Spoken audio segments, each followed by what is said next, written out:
ఆంధ్రప్రదేశ్లో అన్న క్యాంటీన్లతో పాటు డొక్కా సీతమ్మ క్యాంటీన్లు రాబోతున్నాయి. అన్న అంటే సీనియర్ ఎన్టీఆర్ గారు మనకి తెలుసు.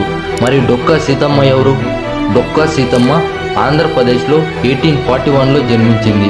చిన్నప్పటి నుంచే తన తండ్రి లాగానే ఆకలితో తన ఇంటికి వచ్చిన వాళ్ళకి కుల మత జాతి భేదాలు లేకుండా స్వయంగా వండి అన్నం పెట్టేది. ఇలా అన్నదానం చేసి చేసి డొక్కా సీతమ్మకి తన భర్త జోగన్నికి తినడానికి కూడా లేకుండా అయిపోయింది. దాంతో తన భర్త ఎందుకు ఇంకా అన్నదానం చేసేది, మనకే తినడానికి లేదు అన్నప్పుడు డొక్కా సీతమ్మ నేను నిస్వార్థంగా అన్నం పెట్టిన ప్రతిసారి సాక్షాత్ ఆ విష్ణుమూర్తికి పెడుతున్నట్టు అనుకుంటా అండి, ఆయనే దారి చూపిస్తాడని సమాధానమిచ్చింది. ఒకరోజు జోగన పొలం దున్నుతున్నప్పుడు ఒక బింది దొరికింది. దాని నిండా బంగారు నాణ్యాలున్నాయి. ఆ నాణ్యాలతో మళ్ళీ 40 సంవత్సరాలు రోజు వందల మందికి నిస్వార్థంగా అన్నదానం చేశారు. ఆమె జీవితం అంతా ఆకలితో ఉన్న వారికి ఉచితంగా అన్నం పెట్టడం కోసమే అంకితం చేసింది. అలాంటి ఆమె కోసం ఒక లైక్ చేసుకోండి.